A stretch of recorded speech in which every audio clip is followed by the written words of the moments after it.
Hi, my name is Erin Sanderson. I'm a local pyrography artist. Pyrography translates to drawing with fire. I don't literally draw with fire. I use a tool that's heated to a very high temperature, and I create art on wood with that tool. But first I'll touch on the prep work that's involved. I like to salvage my own wood, and to be honest, you can find some really beautiful wooden backdrops from right here around town. This is the most important tool that you need when you're salvaging your own wood. It's a moisture meter, and it will tell you if your wood is seasoned or dry enough to work with.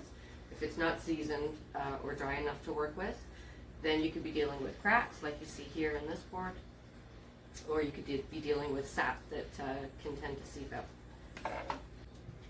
Here's some interesting pieces that we picked up when we were on some walks. There's some cedar. Both of these are cedar here. It smells fantastic. Some branches that I cut here at home. We've got some more cedar, some applewood. These are cut into rounds that we'll make Christmas ornaments out of. This is applewood, locally milled.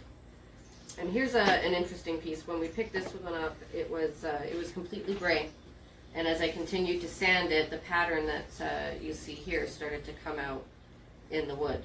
So once I get that all cleaned up, it'll make a really beautiful business logo or an inspirational quote, and sits nicely on a desk.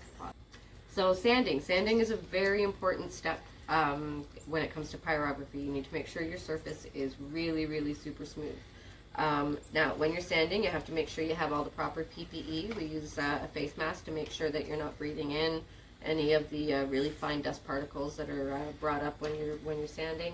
And you want to make sure you've got your goggles on so you don't get any of that in your eyes either. We're not sanding right now. These two pieces here, these are pieces of applewood. I've cleaned this up a little bit, but for the most part, this is what it looks like when it comes to me after it's milled. We use a very coarse grit sandpaper on just a standard orbital sander.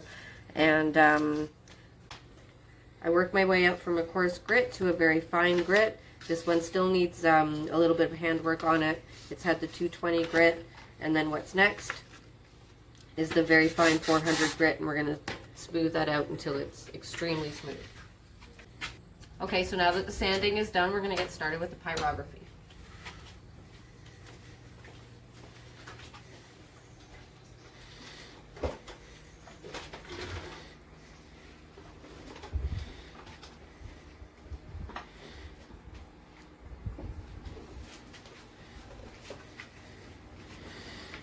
When you start pyrography, you want to have a practice board. You want to try every single one of the different tips, see what they do, figure out which one works best for you. This is another one that I use often, the ball tip, for writing and text. Primarily, I use these two. I use this particular tip because I can use it for the hard lines like this, and then I can also use it for shading.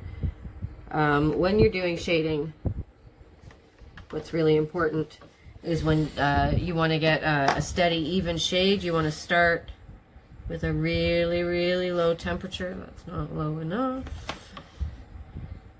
Let's get down to a really low temperature. So as you can see, when I first started, those two were still too dark. You want to go to a really low temperature, take some time and some patience, but then you want to start slow and then gradually move your way up and eventually get to that dark even tone.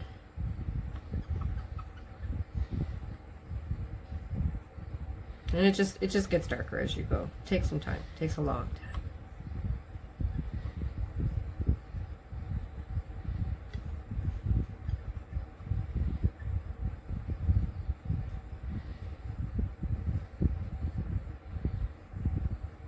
Now the problem when you start too hot, when you start at the temperature that I was at before, up here, oops, it's really dark at first, then it doesn't always burn evenly. You get to a spot that's got some sap in it. Right there, it went a little too dark. There, it burned right in. You can hear the squeak. Yeah, it's way too hot, way too hot. You want to start at a nice low temperature. So here we've got our piece of wood. It's sanded nice and smooth. We've got our image drawn onto the wood. We've got our tool. It's at the right temperature, and we're just burning the image into place.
Be mindful going over the knots in the wood and dealing with soft wood. This is spruce. Sometimes you have the harder portions, the knots in the wood, and then the softer portions tend to burn a lot faster. So that's another reason to start with a really low temperature. I'm actually burning with a higher temperature than I should be. Just charring the wood just a little bit.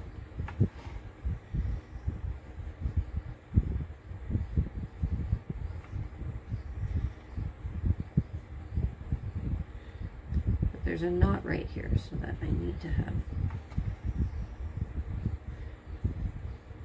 right temperature to get through them though. Again, my name is Erin Sanderson, and I hope you enjoyed my video on pyrography.